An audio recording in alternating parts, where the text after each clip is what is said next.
أعوذ بالله من الشيطان الرجيم بسم الله الرحمن الرحيم يا ربي بالمصطفى بلغ مقاصدنا واغفر لنا ما مضى ya wasi'al karamil. Keluarkan zakat, urang dagang aya aturan mainna, aya pakir miskinan li harta urang teh ketika geus datang ka nisab mah urang boga pare geus nisab saton urang boga, lain urang mutlak aya nu pakir miskinan sing hade mun teu dikaluarkeun bahaya tah nu mantep cek tadi ge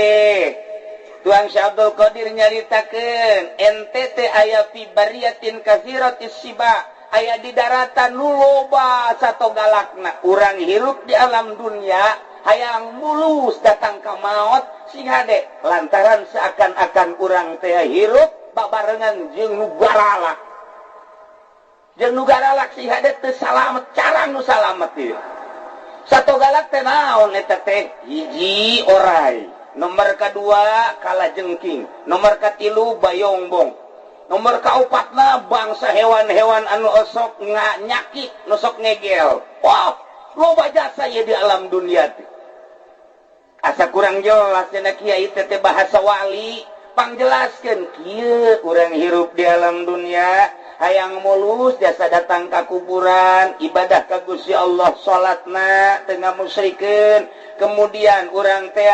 kitu ngalaksanakeun zakat hayang mulus ieu sing hade loba gangguan di antarana aya orai galak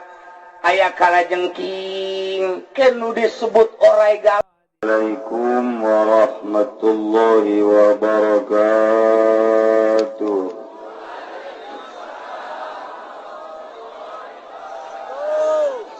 Alhamdulillah wassalatu wassalamu ala rasulillah wa ala alihi wa sahbihi wa mawala amma ba'du. Wa qala Allah ta'ala fil Qur'anil Karim wa huwa asdaqul qailin. A'udzu billahi minasy syaithanir rajim. Wa dzakir fa inna dzikra tanfa'ul mu'minin. Langkung tipayun urang sami-sami nyanggakeun puja sinareng puji ka Gusti Allah anu Maha Suci. Nu parantos masihan tina rupa-rupa nikmat ka urang sadayana, terutama nikmat anu kacida pisan agemna nyaeta nikmat iman sinareng Islam. Salawat sinareng salam mugia dilimpahkeun ka junjunan alam Kangjeng Nabi urang Kangjeng Nabi Muhammad sallallahu alaihi wasallam, katut ka para kaluargina oge ka para sahabat-sahabatna rauh para tabi'in atba tabi'in al-mukarramun, para alimin ulama, para asatid, para tokoh masyarakat. Wabil khusus hadir di tengah-tengah urang Kiai Haji Subandi Dipanggang. Jelema kuat, jelema gagah lantaran dipanggang teu tutung. Urang doakeun mudah-mudahan dibere panjang umur, dibere kuat ku Gusti Allah, dinaranagan nanjerkeun agama Allah. Oge sebagai pendamping Ki Subandi ialah Kiai Haji Amir. Alhamdulillah nyana sanajan leutik nyandung. Kurang doakeun kakara kedua mudah-mudahan bisa jadi opat. Abeh perangna mantep. Sohibul bait yani keluarga duka ya almarhum Mang Atta Mang Karta nu alhamdulillah setiap minggu anjeunna selalu aktif di Cilongok, kemudian dipundhut ku Gusti Allah kalayan gampang nu simkuring ngarasa prihatin hartina prihatin kalengitan biasana sabada ngaji mingguan dahar mantes dahar kula istirahat osok dipencetan kunyana ngan kula sok hees nyanya ge milu hees malah kadang-kadang geulannya gitulah Mang Karta mengenang masa hirupna anu istimewa kahirupanana lantaran nya nama jelema bodoh jelema susah tapi nemah ku kabodohan jeung kasusahanana tapi wauhna jeung para kiai di Cibuntu Kiai ahli Allah Kiai Armin nya nama wauh Ki Astari nya wauh sekitar kiai-kiai nu dianggap ahli-ahli Allah nya wauh jeung abah kula almarhum nya akrab nu mantak akrab jelemana nya nama daek ngurutan eta tanu nyeun akrab urang teu hayang ge di urutan bae jadi benineng jadi eueuh hijinya nada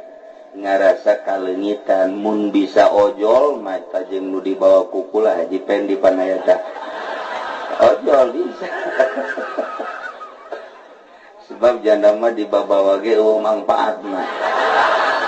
yang teu bisa ojol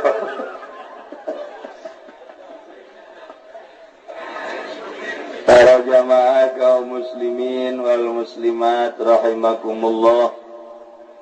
malam ieu malam ke-40 nyana hadir di tengah-tengah urang sakumaha anu dijelaskeun ku guru urang dipuat dina hadis Kangjeng Nabi hadis Kangjeng Nabi muat diuraykeun ku guru-guru urang bahwa mayit ketika diangkat dicabut rohna langsung nyana ka Baitul Maqdis naik ka langit kahiji kadua katilu sampai Sidratil Muntaha turun deui ka handap nyana cicing di luhureun lawang neuleuh jasadna nu keur berbaring nu daratang saha kadinya nu ceurik saha nu seserian saha nyaho ketika mayit dibawa ke tempat mandiannya namilu beres dipandian langsung diteundeun di luhur boe diwedakan terus di naonan karanarana dikapasan neuleuh dibungkuslah make boe kahiji kadua roh turun ka dinya dilipetkeun aya di dinya roh didinya dibawalah ka kuburan sabada disolateun nyahueun nyana saha imamna lobaan jeung saeutikna bawa ka kuburan diazanan diasupkeun dibuka pocongna langsung dibuka pipina ditempelkeun ka taneuh lantaran asalna tina taneuh babalik deui kana taneuh teu nu kasep teu nu geulis teu nu sugih teu nu susah artis atawa orang kampung dibuka ieuna ditempelkeun deui kana taneuh mentek rugi jasa orang boga hirup, boga sehat, boga gagah, kemudian dipakai sombong lantaran isuk pagetoma seperti kitu teu saha tutupan make kayu atau awi anu sung korolak beres ditincakan teu saha pamajikan anu sangat dicintai ku urang waktu maot salakina miceun embungeun salakina ge babarengan duaan andai kata ya dua panganten pamajikanana maot jam 12 peting haju bebeja ka mitohana kumitohana ditingali ujah si neng ge maot kieu bayaeuna malah emak jeung abah deka kamar, adik sia ka kamar, ieu bawa di kamar ku sia duaan bae. Cengnya jasa laki, teh sia ieu salakina dikunci ku mama di luar. Ku abah di luar sia duaan di jero kamar besidik sosonoan terakhir los. Cek salakina ke heula mah. Kula mah mendingan jeung emak bae atuh. Daripada jeung babajikan mungkin sakumaha bogona jeung sakumaha cintana boro-boro kita milu ka kuburan duaan di kamar embung yana geus sieun nu mantak sieun lantaran beda jeung keur hirup bade toel-noel deui ditangkep deui kuari ditoel ngabaged ditangkap gak baget lu hantak sieun urang tah kanu maot teh sieun lantaran beda teu bisa diajak seuri kabari mah urang seuri jana seuri urang senyum jana senyum nikmat urang hirup jeung pamajikan nu dipake ka cinta ku urang teh urang pegal dipencetan ku nyana henteu pegal ieu nu ieu dipencet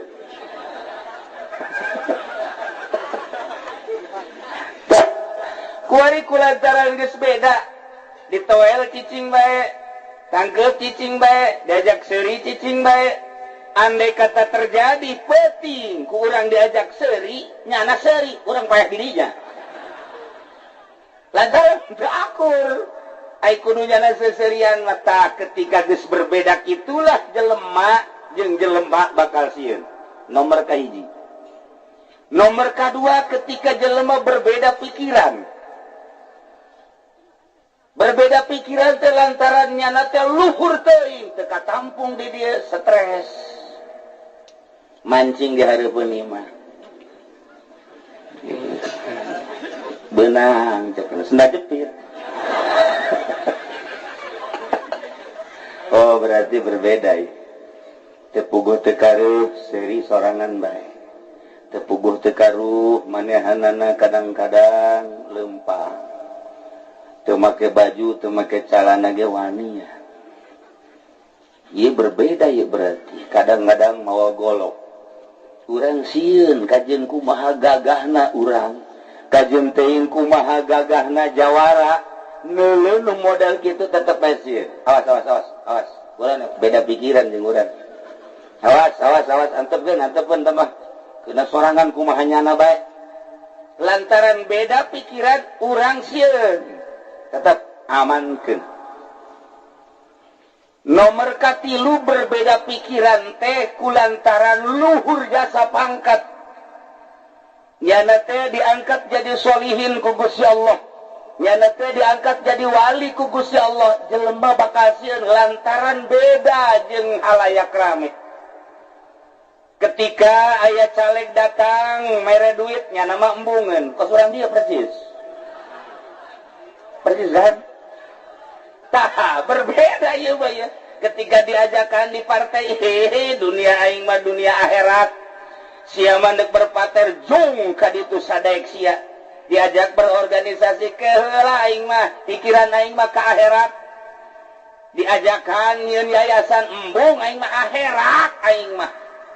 selalu baik ke akhirat berbeda pikiran jeung harayak rame jelema sieun mantap ka Amir sieun ge beda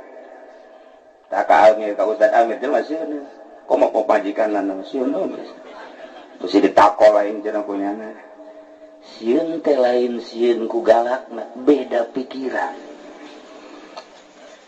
lamun urang biasa bae bawa aya ka sieun urang jadi kiai batur disogok urang disogok oh akur juga tatanggana ngeridit nyana ngeridit malah leuwih gede tatanggana mamio nyana mah apansa beuki barah ieu mah kiai nama tapi kabatur ngaulah-ulah resep dunia nyana boga showroom belum tak kiainya kiai belum tak coba ngacung mana kiainya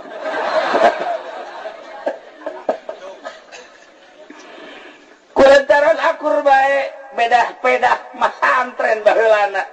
tapi dina kahirupan akur daharna akur pakena akur kahirupan segala rupana akur malah mah proposal terus bae ka ditu ka pamarentah leuwih jahat ieu mah tibatan calon nu kos ieu mah eueuh nu sieun ka kiai eta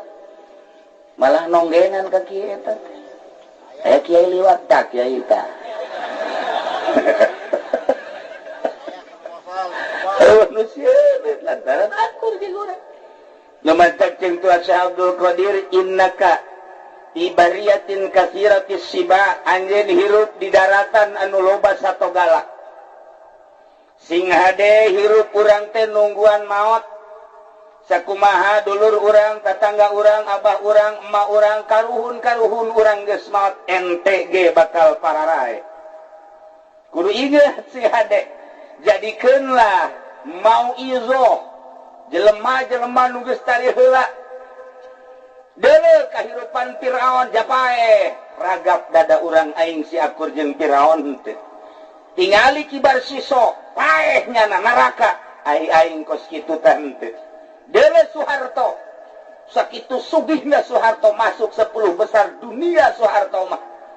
lain leutik-leutik harta Soeharto mah deretan 10 dunia salah sahijina Soeharto sugih jasa Soeharto mah lain 7 turunan deui 40 turunan moal beak hartana paeh tarulah lamun Soeharto bae presiden paeh RT mah modal geus modal RT mah tah eta pasti geus tah paeh bae kabeh jadikeun ku urang mau ieu apala tataizu apakah henteu jadi mau ieu sih teu bade nasehat sih mantakoda jelema anu geus tari heula oh Soeharto sugih paeh Ibu Tin sugih japaeh jadikeun ku urang teh mau ieu aing ge bakal paeh ngan sing hade ieu ku hari bagian nu solihin Kangjeng Nabi nu sakitu mulyana moal aya tandingna kamuliaan Kangjeng Nabi pupus Kangjeng Nabi ka Kangjeng Nabi mah pupus ingat deh mun ka kiai tilar dunia minimal maot mun ka embe paeh gitu kan ai di dieu mah diceplak embe paeh ai kiai modar jadi gitu bahasa ceplak bagus kitu bae geus teu bake aturan diceplak henteu bake aturan ai di Bandung mah mun ka tai kotok lamun ka dagingna daging hayam kan bagus sareng naon tuang teh daging hayam tuh kieu tai kotok tuh piceun kan pantes di Bandung mah kitu di urang lain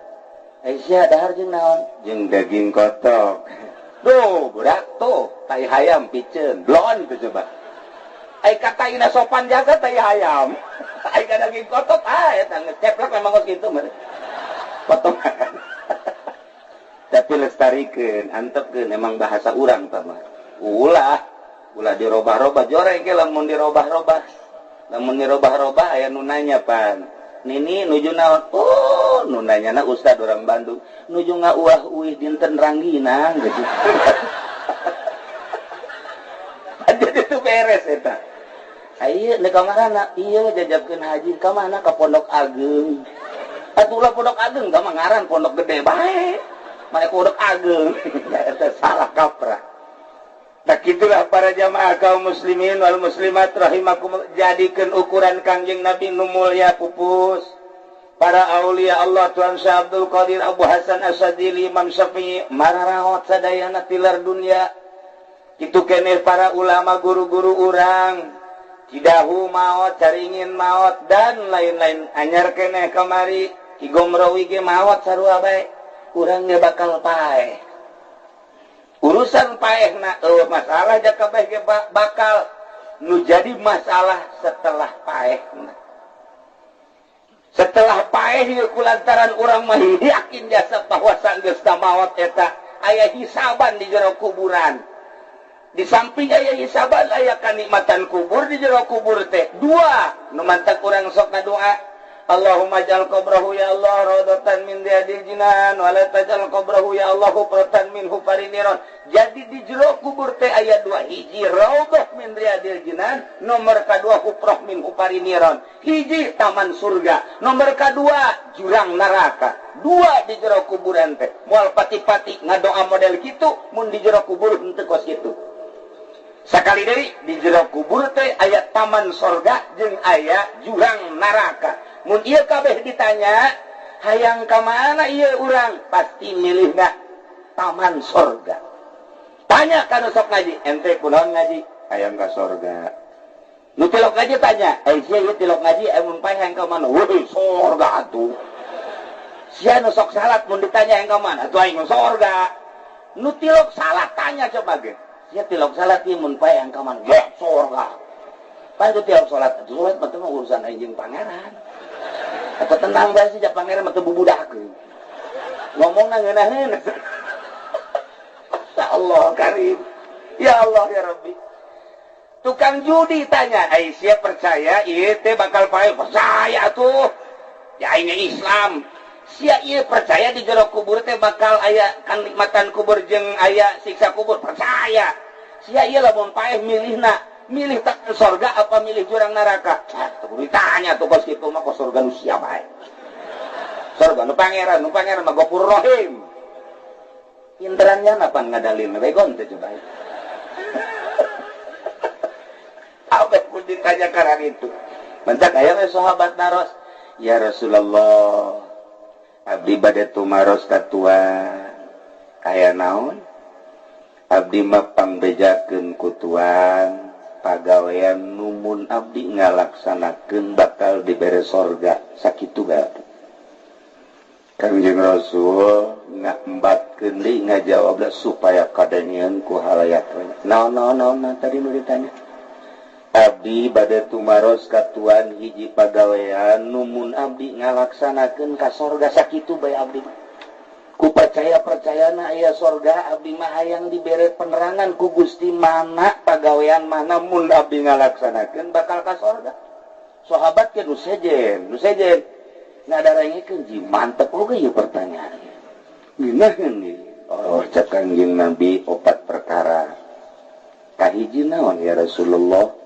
Anta budallah la tusyriku bihi syai'an. Ibadah ke Allah sama sekali ulah aya musyrik. Kadua naon ya Rasulullah? Nomor kadua watuqimas shalah laksanakeun salat. Nu katilu naon ya Rasulullah? Watu'tiyaz zakah kaluarkeun zakat lamun nisab. Nu kaopat naon ya Rasulullah? Watasilar rahimah tepungkeun rahim. Sakitu ya Rasulullah, sakitu.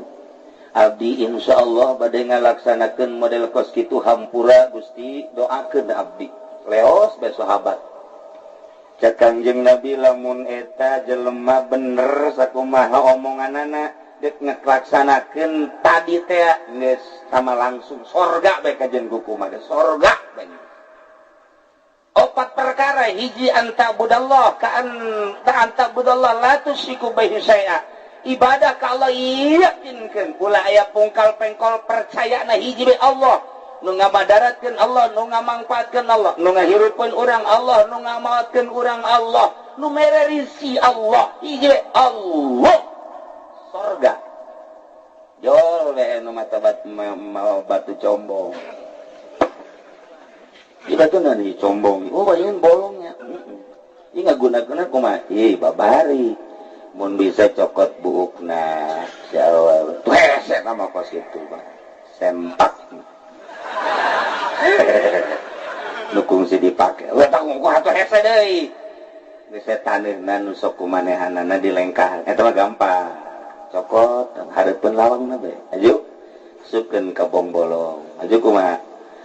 babacaan setik tiup ke pake kamu mau ditoelkeun makanya set gitu mun teu bisa ditoelkeun katakkeun ujian ada dituturkeun ge ka ditu prak bener dilaksanakeun sukeun toel masya Allah manting Kang Asep aduh Kang Asep abdi mah sanajan dahar ge seubeuh Kang Asep dibalik atuh sia mah ge bogo mah teu dahar ge ieu mah teu dahar ge seubeuh cenah abdi mah sanajan hees bae ge seubeuh ngeunaheun nu jelas bogoheun kanyahoan ka ku si Asep tuh combong mantep kan percaya bahwa combong boga pangaruh percaya pae geragi pae tajada menukis cilaka awas tak cumbang-combong gitu ulah pijen tumpukeun di dieu teh bikeun ka banser teh banser ya baikeun ka nyanang geus santepkeun kana sakalian ka neraka nya mah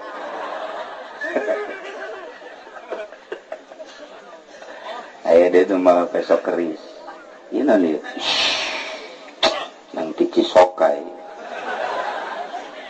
iya saudara lukna tuh itu besi hiji 27 boy ge Soekarno aja bakal boga luk 7 kieu sing ada ieu lamun dibawa ku urang aja boga musuh ketigkeun taneuh 3 kali ulah napas sambat ieu sambat ieu saya ieu si Menggarong ngaranna ieu percaya orang diketingkeun aya pangaruhna ieu pohara jasa percaya jasa ing maka keris ieu mah ieu ente boga percaya pangaruh keris sing hade ulah tak kos kitu teh ulah komo tamah datang ka aya gereja milu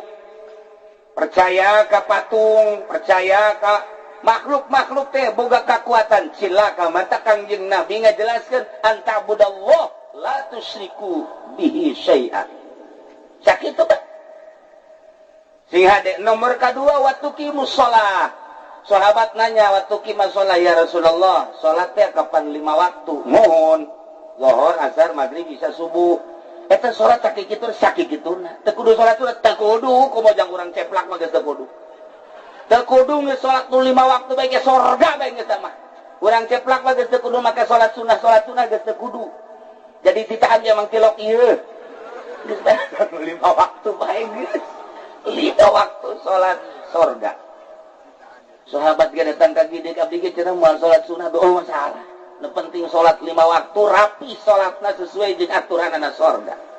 Masya Allah kan istimewa jasa nomor ka-4 nomor ka-3 waktu tia zakat kaluarkeun zakat urang dagang aya aturan mainna aya pakir miskinan di harta urang teh ketika geus datang ka nisab mah urang boga pare geus nisab saton urang boga lain urang mutlak aya nu pakir miskinan sing hade mun teu dikaluarkeun bahaya tah nu mantep cek tadi ge Tuang Syekh Abdul Qadir nyaritakeun ente teh aya fi bariyatin katsiratis siba aya di daratan nu loba satogalakna urang hirup di alam dunia hayang mulus datang ka maot sing hade lantaran seakan-akan urang teh hirup babarengan jeung nu garalak sing hade teu salamet carang nu salamet ieu satogalak teh naon eta teh hiji orai nomor kedua kalajengking nomor katilu bayongbong nomor kaupatna bangsa hewan-hewan anu osok nyakit nosok ngegel wah loba jasa ya di alam dunia teh asa kurang jelas cenah kiai teh bahasa wali pangjelaskeun kieu urang hirup di alam dunia hayang mulus jasa datang ke kuburan ibadah ka Gusti Allah salatna tengah musyrikin kemudian urang teh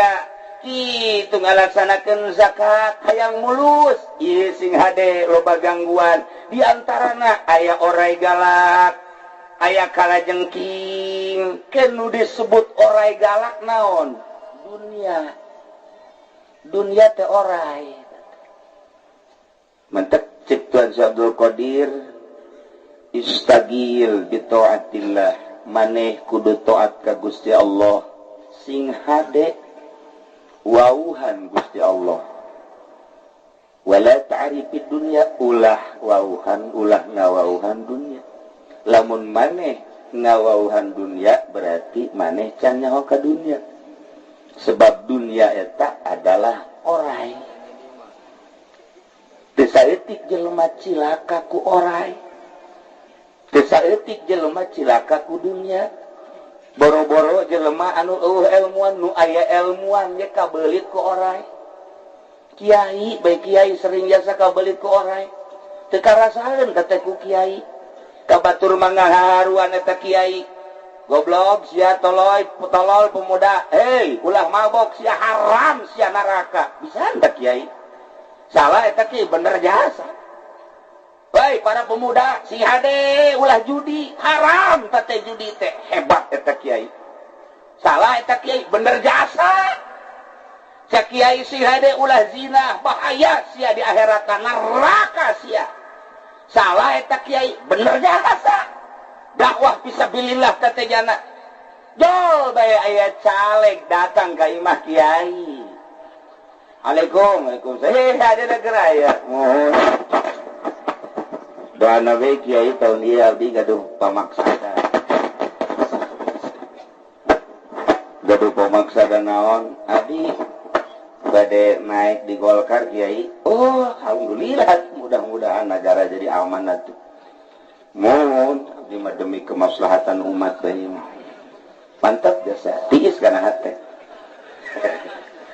kula mantap tertarik teh iyalah jalan teu bareres bae sugan bae kula jadi DPR mah kula bisa ngabantuan jalan-jalan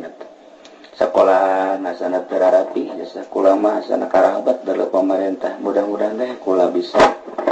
ngabangun insyaallah oh mohon Bu kaler kidul barat timur mas beres sasalaman doa nabi kiainya guriwal bae sajud alhamdulillah balik caleg dibuka hitung sajuta alhamdulillah fadl Allah kiai guys begitu ndek calon dua peri datang deh oh jangan teh mohon dua dinten deui kiai abdi mah hampura we imah malila-lila sakadar hayang manggihan kiai bae jeung doana sasalaman deui guriwal sajuta deh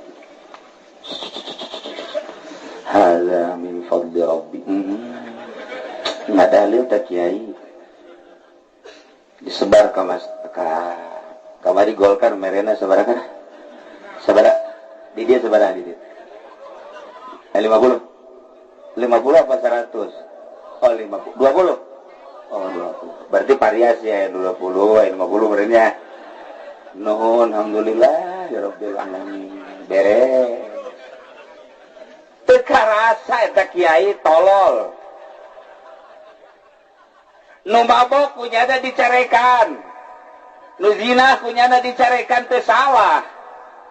anu judi kunyana dicarekan haram sia bego haram ka masyarakat galak jasa pannyana ge diberi etapan haram masyarakat bego sia haram horengan nyana biang bego atuh eta teh haram pan sarua atuh dalilna ti Kangjeng Nabi ar-rasi wal murtasifin nar nu nyogok jeung nu disogok neraka pannyana nu ngaluarkeun anak nyana nu ngitung kiai tolol haramna naon bedana jeung nu mabok sarua haramna jeung nu zina atuh sarua pada haramna kunaon atuh kiai ka batur gaharuan ai nyana malah mamenta deui Kemarin ini 1 juta mun aya mah cenah tambahan deui. Aya otak kieu nu kitu di dieu. Coba tunjukkeun.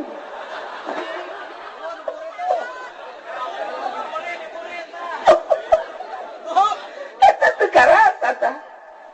Debatak lamun urang nyaritakeun perang, Kangjeng Nabi teh nyaritakeun perang salila hirup perang urang. Tanjerkeun agama Allah tanpa perang moal menang kajen kumaha ge Islam teh. Jak kitu cek Kangjeng Nabi. Saat kudu perang sing hade. Kudu make senjata jeung kekuatan. Ketika urang ningali ka baheula Kangjeng Nabi Musa perang jeung Firaun, luhur agama. Kangjeng Nabi Ibrahim perang jeung Raja Namrud, luhur agama. Kangjeng Nabi Daud perang, luhur agama. Kangjeng Nabi urang perang jeung Abu Jahal, luhur agama. Urang kuari can perang ye, ngan kamari perang urang jeung penjajah, luhur Indonesia berkibar di dunia teh. Terkenal Soeharto teh di alam dunia, Soekarno teh di alam dunia teh. Istimewa Soekarno teh istimewa jasa. Oh, bendera Sangsaka Merah Putih teh dihormati Inggris, Belanda, Jerman, Jepang, seluruh dunia karena perang na istimewa. Kuari mah geus eueuh perang, kuari mah aya ge perang di medan pendidikan.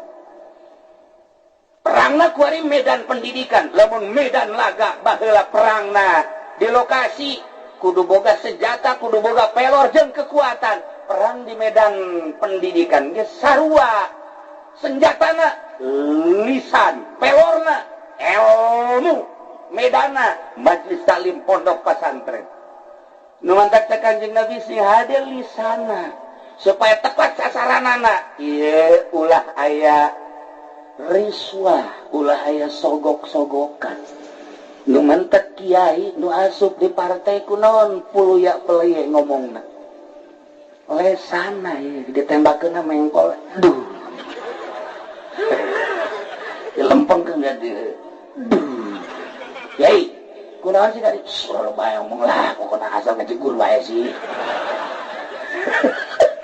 Itu bisa lempeng. Tembakan bener. Sekarang gue jana. Tuh. Kiai masa tuh beres nembakna ulah loba omong, asal ngejegur bae sih. Lisana teu seukeut, dek ngomong jeung saha? Dek ngomong jeung bupati, galak ka bupati, ngomong naon suruh jeung bupati. Kamari pun geus 10 juta. Loba omong lah segala kieu-kitu kayak ditambahan deui kurang mah. Atuh. Di yayasan kiai yayasan aya nu teger moal aya naon sebabna? Henteu lisana henteu mulus senjatana. Mata asah lisan teh supaya senjata des. Dan ditembak teh. Ampun. Jelema can ge urang ngomong, "Ampun kiai, ampun. Emang kuna beusi katembak ku kiai." Sieuneun lisan. Ulah aya kasieun, ulah aya khawatir hiji be Allah. Ketika datang caleg dibere duitnya heuh. Sabaraha sih berena? 1 juta. Nu gede. Kagok ka neraka aing.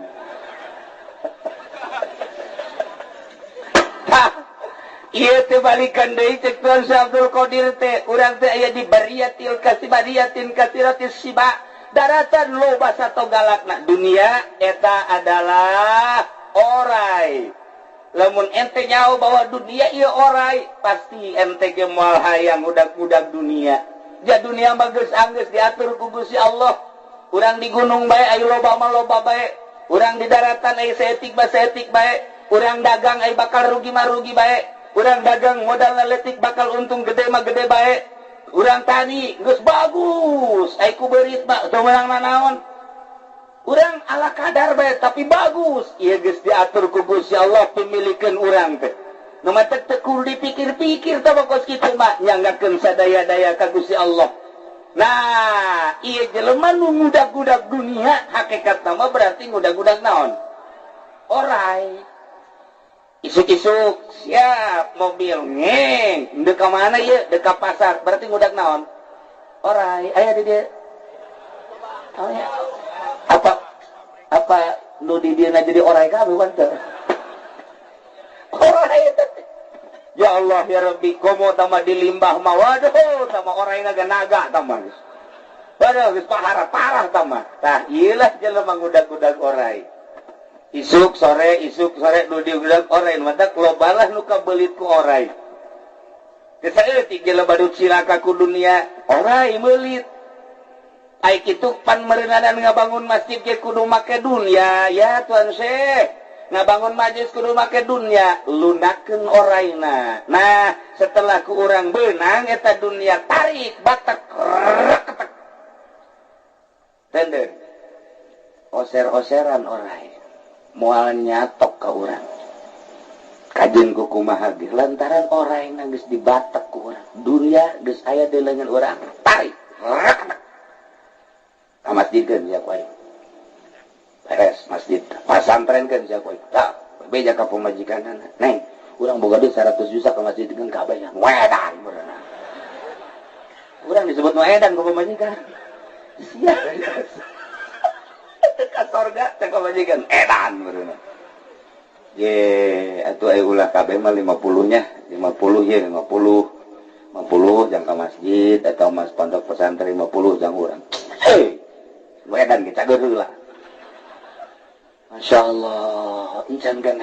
geus atuh lain kitu mah 10 juta beja 90 juta orang 10 juta ka pondok pesantren ka pikir atuh ka urang dikira mikir apa urang loba anak atuh anak pikiran atuh ya masjid mah pondok pesantren mah jeung kabeh ge malikina ulah 10 juta atuh kakak kurang kos gitu teh urang dicarekan ku pamajikan deuk ka sorga dicarekan ku pamajikan itu sakumaha tuh 1 juta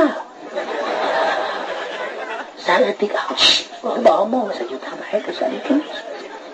henteu lah 10 juta bae mun kakak 10 juta kudu ka dieu pegatan bah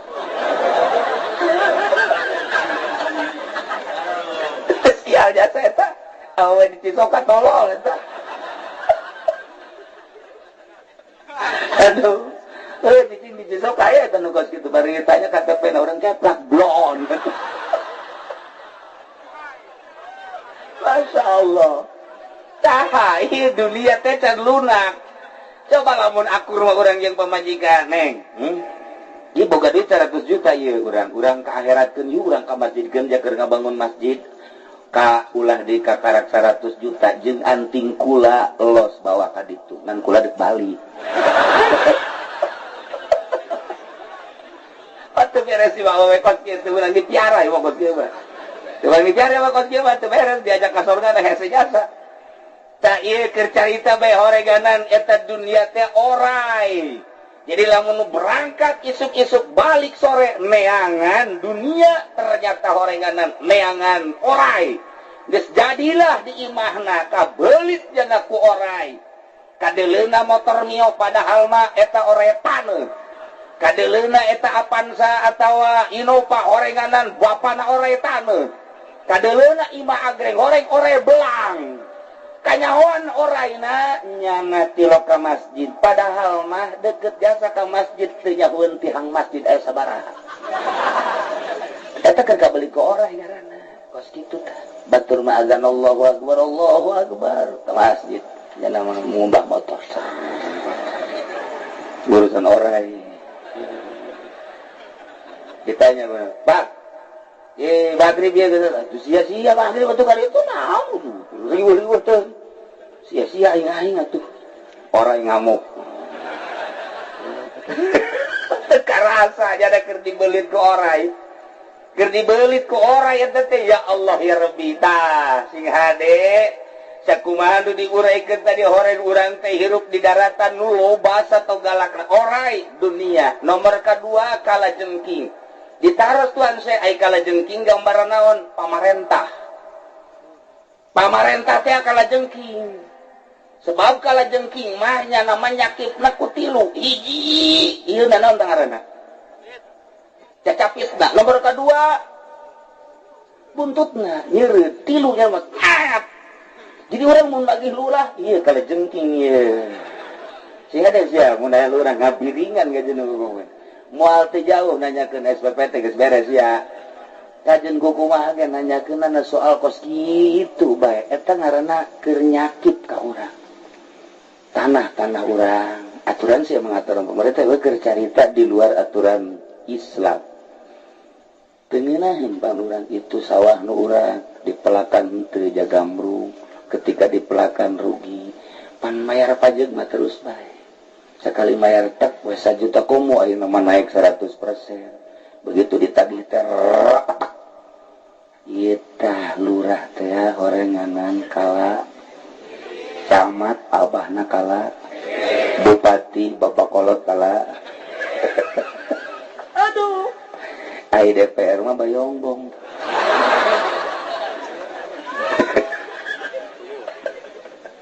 jadi ieu urang hirup teh horenganan babarengan jeung eta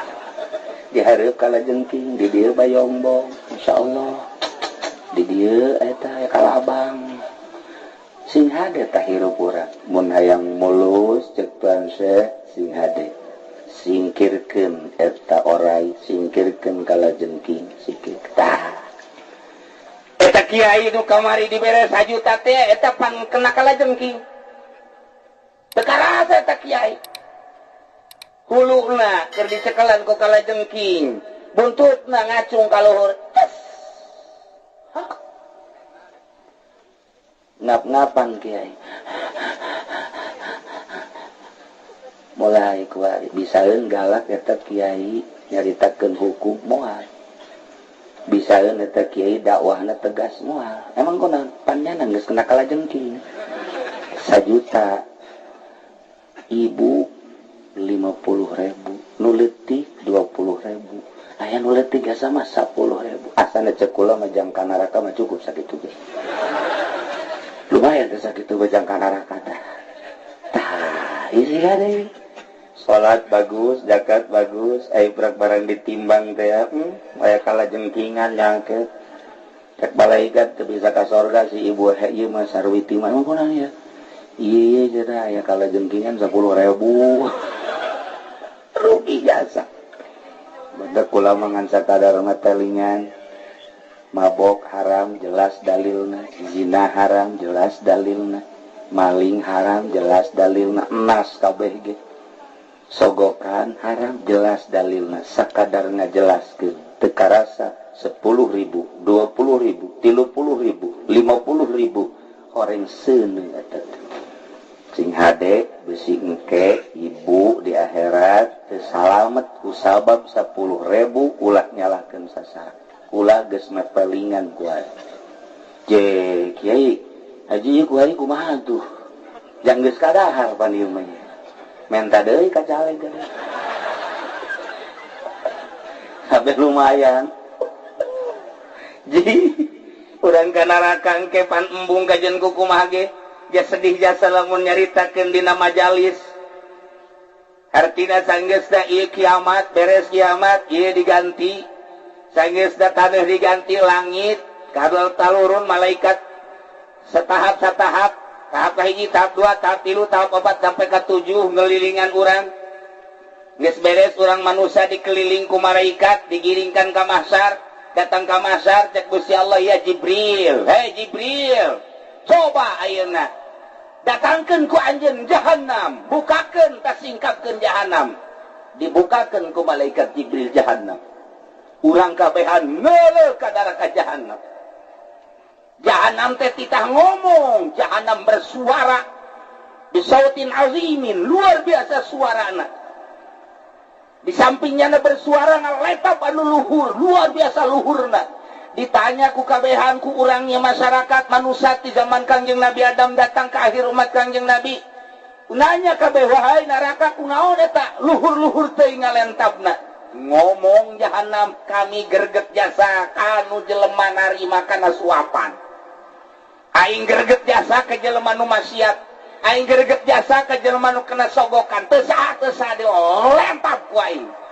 coba eta lamun geus kos kitu kumaha kira-kira urang ye urang nya dhaif bo salat kurang bagus puasa kurang bagus zakat kitu keneh aya sogokan deui 10.000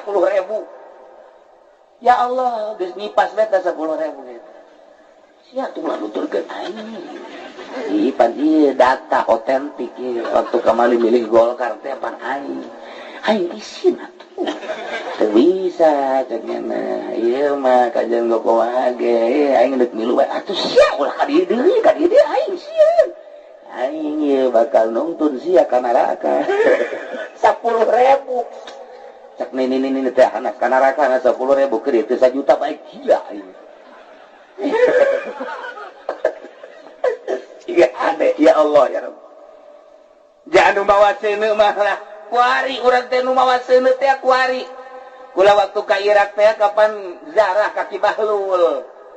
kabehan kabeh nanya ka kula kiai ieu si Bahlul kumaha ieu urang teu nyaho dongeng lah ku kula didongengkeun di ditu di Irak didongengkeun waliullah zaman eta oh kakarak paham ieu mah anekdotna doang kapanggih lah nyana jeung Raja Harun ar-Rasyid kapanggih ku Raja Bahlul kula asal geus kebal amat teu kapanggih jeung maneh tas di mana tas ulin sekian tas ulin di mana geus kebal amat teu kapanggih tas ulin di neraka jahanam ceuk lu bener sia Bahlul ngomong teh sok sambarangan jeung kieu tas ulin di neraka tas naon tuh maksudna nangan seuneu seutik mah jangan ngarokok tadi Bahlul kan dia nu bener sia kitu Raja kula ulin ka neraka nanya ka malaikat penjaga neraka malaikat mana neraka ieu coba bentar seuneu seutik bae hayang ngarokok ya itu oh cek malaikat pancena neraka teh seuneu nabi rasul ngajelaskeun neraka teh seuneu diteruskeun ku para wali-wali Allah cenah neraka teh seuneu kula butuh saeutik bae ngarokok ieu teueuh cek malaikat tuh aya teh bohong atuh rasul nabi bohong atuh berarti aya seuneu mah Bahlul cek malaikat ente mah pan teu mawa seuneu ka dieu jas seuneu neraka mah dibawa ku masing-masing jelema di duniana nyana mabok ka neraka mawa seuneu mabok di duniana zina ka neraka mawa seuneu zina di duniana disogok 10.000 ka neraka kudu 10.000 cek ini 10.000 yang mau kebal panas ya bego iya sih gade saya lungges bangges si gade kula pangan nyaritakeun hukumna doang haram berat jasa kurang sok nyaritakeun sogok menyogok ka pabrik haram nyaritakeun sogok menyogok ka instansi jadi guru kudu nyogok jadi kepala nyogok eta teh seuneu horenganan kurang tendek jadi PNS nyogok jadi DPR mah nyogok na teh cukup 1 juta 2 juta miliaran nyogok na seuneuna gede jasa nu pangheulana dikerebekeun di neraka jahanam DPR Pak Kiai cenah ulah sok sombong aing mah sombong lah jalain aing ngomong eta mah pidawuh Kanjeng Nabi ja Kanjeng Nabi ar-rasul wal murstasi finnar mah nya bohong Kanjeng Nabi ja aing mah percaya saka ucapan Kanjeng Nabi cek DPR teh ulah sok kitu cenah kiai saha nu nyaho ka BGJ salat aing mah teu nyaho sia salat teu nyaho sia teu salat nyahona ucapan Kanjeng Nabi aya teh cenah udah dibere kiai teh ka neraka bego ai kiai kabere tante aing mah gede kabere mah udah beres ya we cek siga teh awas segedeng deui bakal pilpres pangheulana sasaran kiai nah kiai geus ngipas bae tarima ulah nya tarima ulah hok apa jagana duh lumayan geus ai ditarima sin ka neraka ai ditarima hook insyaallah pan masyaallah pan tolol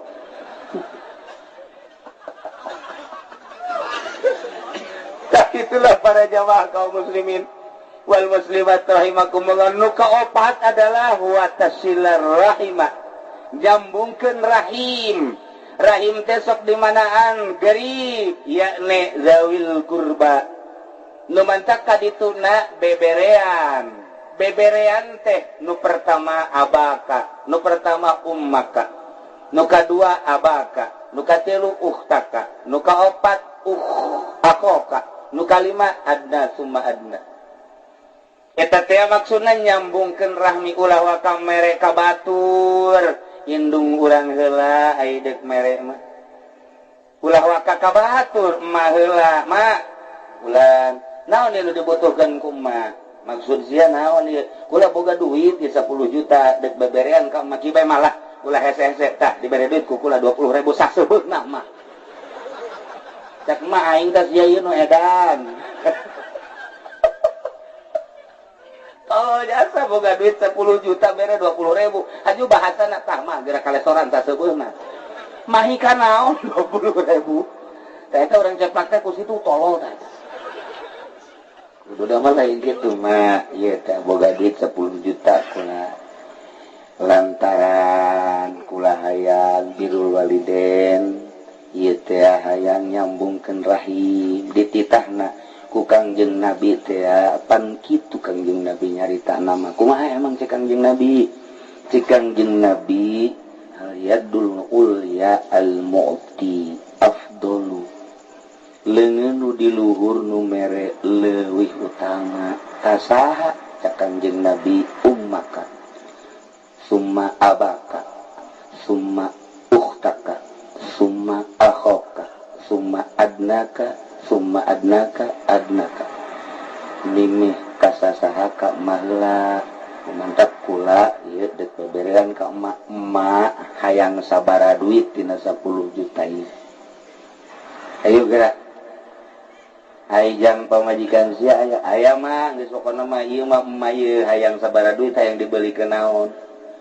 mama yang beli mobil mah kurang atuh mah beli mobil entah di mana tuh beli mobil isi mah ieu mah yang mah bae teh 10 juta tah geus satu nuhun bu anak aing puara amat nuhun jasa sebenarnya mah aing teu butuh naon ku bager-bager teuing geus boga anak hadena di pasantrenkeun baheula mun disakolahkeun macan puguh ieu budak kos kitu ieu mah berkat ku santren we baradanan budak nuhun aya tadi cepat nu mere kitu ieu mah ka emak bae nanya ma aya anak nu kitu tah arah mati balik Assalamualaikum Waalaikumsalam ma aya keneh duit dibalik ku ari lu kudu ka emak endahan emak dicok-cokokan deui pan geus kamari kurang keneh mah nomor kedua abah urang inget ka abah kula mah almarhum ngeunahkeun ka abah mah babari dek lebaran ka abah mah babari jasa pak ulah ayo milu jeung kula ka toko dek mah hayu disalim ku kula diajak ka sabar subur aing mah embung ka kokos kitu mah mewah teuing hayang ka mana tuh anu ngemper bae henteu ieu mah ka toko embung aing mah sieun teu soledat urang lembur bapan gitu ayo tuh gak ngemper ayo milih naon paling jago cak almarhum abah milih nak baju hideung celana hideung geus abah mah sakieu geus alhamdulillah kopiah bah kopiah nu hideung sendal bah sendal hideung barang dipake teh percis kos juri ge we babari kan tuh ka abah mah beres balik 5 poe deui kan ka puasa 2 poe deui ka puasa datang Waalaikumsalam bah baju teh geus dipake can ka mah jeung lebaran ai gabah ya keneh bah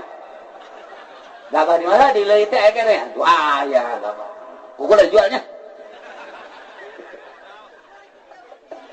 jangan tuh jangan bulan puasa bah ya baju geus dibelikeun abah mah calan geus dibelikeun lah gabah dijual bae kukulanya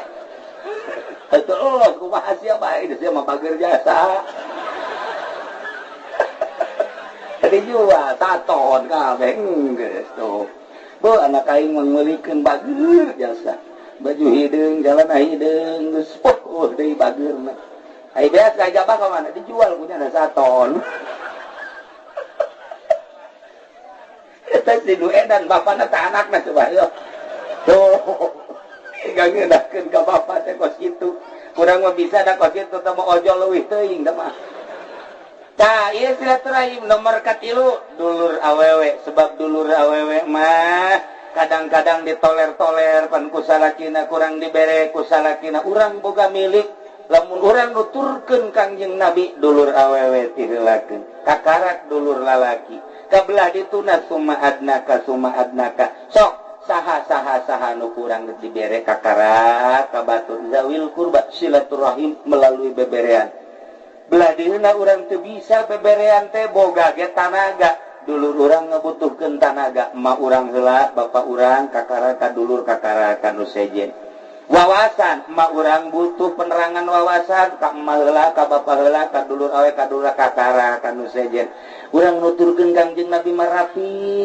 ieu mah jauh dek dikiriman hese dan lain sebagainya atau urang teu boga cukup baik alamatul hayat nyieun surat mun kuari mah meureunnan SMS teu boga HP nage aya jelema tatanggana atur salam ka adik kulanya bejakeun alhamdulillah kakak di dieu saralamet sararehat ieu mah atur salamna bae can waka boga kikiriman datang ge moal waka lantaran keur ada darurat salamna bae jeung doana masyaallah ieulah silaturahmi antas silaturahimah para jamaah kaum muslimin wal muslimat rahimakumullah tah ieu teh urang sanggeusna digolerkeun di jero kuburan nu milu ka jero kubur iwal ti amal yatbaul mayit salasa nu nuturkeun ka mayit tilu nomor kahiji ahlina kabeh milu bapak ma dulur anak incu tapi balik deui nomor kadua maluhu hartana kabeh milu mun boga mobil kadang ka kuburan tapi balik deui nu hiji wa amaluhu milu jeung urang ka jero kuburan ketika geus aranggeus kubur baralik urang didatangan ku malaikat munkar nakir bakal ditanya nu ngajawabna adalah amal urang persiapkeunlah ibu-ibu bapak-bapak jang jawaban di jero kubur nu urang hirup moal lila deui isu pageto minggu hareup bulan hareup pasti jasa nu hayang nu embung pasti maut bakal datang nu sadar nu teu sadar baik bakal jadi baik nu mantap urang hati-hati ti ayeuna nu boga qodhoaneun salat lalaunan qodhoan nu boga qodhoaneun puasa lalaunan qodhoan nu kira-kira aya harta encan kazakatan geura kaluarkeun zakatna rapihan awak urang mujalasahlah jeung ahli Allah ririunganlah jeung ahli Allah saminggu sakali ngaji ka ahli Allah ngaji ka jelema nu geus wawuh jeung Allah di mana bae lantaran eta bakal nulungan jaga di akhirat ketika orang kesulitan ahli Allah mah pan begitu titah ka sorga nyana neangan heula muridna moal waka ka sorga mun muridna encan kadeuleu ngahiji ngagulung nyana mah kajen pandeui nu penting salamet kabehan lamun engke urang teu ngahiji jeung ahli Allah deuk saha nu nulungan urang ngahiji jeung tukang ngaduk kotok mah di ditu sia kumaha ieu beng kumaha makan neraka sia atuh aing deui bandarna wah deui atuh atuh urang memang di ditu lagi kieu meureunnya atuh ngan atuh pan panas di neraka teh nah ieu sing hade kudu nu bisa di dunia dia butuh tutulung nu nulungan di akhirat ge kitu kae tak itulah para jamaah kaum muslimin wal muslimat rahimakumullah ngan sabenerna mah di luar dugaan ulah manis ngomong baik malam Kemis urang ngajak ka Haji Agus di Cikarang Haji Mamin di Cikupa Haji Pendi di Pondok Haji Rosidi di Ledug Adang Banser diajak kukula orang tahlilan ke Mangkarta lantaran orang akrab biasa hayu diperkirakan kukula mah paling ge 50 atau 100 barang jo datang ka dieu loba jelema isi jeung mah teh curi je kulanya loba apa loba jadi di luar dugaan teu aya pikiran ngaji ceramah kieu teu aya tahlilan selesai baik tapi dikersakeun ku Gusti Allah seperti kieu nah ieu mah hiji urang eling-eling ka Mang Ata maot berarti ulah ge bakal maot dua salila hirup urang di alam dunia horeng hijian teh jeung orai jeung kala jeung bayonggong sing hade supaya salamet nomor katiluna nu ku urang tadi dicaritakeun urusan hukum-hukum bakal mawa dampak ka akhirat mawa seuneu masing-masing sanajan ke di akhirat di nerakana bareng seuneu beda si ieu mah panas si ieu mah setengah si ieu mah setengah tergantung kumaha amal perbuatan di dieu. Urang doakeun terakhir mudah-mudahan Mangkarta dihampura sakabeh dosana dilegakeun di kuburanana dicaangkeun di kuburan nana dibere naimul qabri ku Gusti Allah jeung karuhun-karuhun urang khususna urang dieu bapak-bapak urang, emak urang, tetangga urang, anak urang, mamang uang nunggus maraot mudah-mudahan dihampura dosana ku Gusti Allah dicaangkeun kuburan nana tur dilegakeun dibere kasenangan kubur ku Gusti Allah urang anu can maot ketika maot mudah-mudahan husnul khotimah mawa kalimatun thayyibah la ilaha illallah. Doa anu kadua lantaran aya nuju bulan pamajikan Mansur murang doakeun mudah-mudahan aya dina kasalametan disalametkeun nu ngandungna disalametkeun nu dikandungna dijadikeun hamba Allah anu manfaat fi dunya wal akhirah bibarakati ubil Quran al-Fatihah. Bismillahirrahmanirrahim. Alhamdulillahirabbil alamin arrahmanir rahim maliki yaumiddin. Iyyaka na'budu wa iyyaka nasta'in ihdinas siratal mustaqim siratal ladzina an'amta 'alaihim ghairil maghdubi 'alaihim waladdallin. Allahumma shalli wa sallim ala sayyidina Muhammadin fil awwalin wal akhirin wa barik wa sallim ورضي الله تعالى عن ساداتنا وصحاب سيدنا رسول الله أجمعين آمين يا الله يا رب العالمين. اللهم إنا نسألك حسن الخاتمة ونعوذ بك من شر العاقبة وسوء الخاتمة. اللهم اهدنا الصراط المستقيم اللهم اهدنا الصراط المستقيم اللهم اهدنا الصراط المستقيم صراط الذين أنعمت عليهم من النبيين والصديقين والشهداء والصالحين اللهم يا قاضي الحق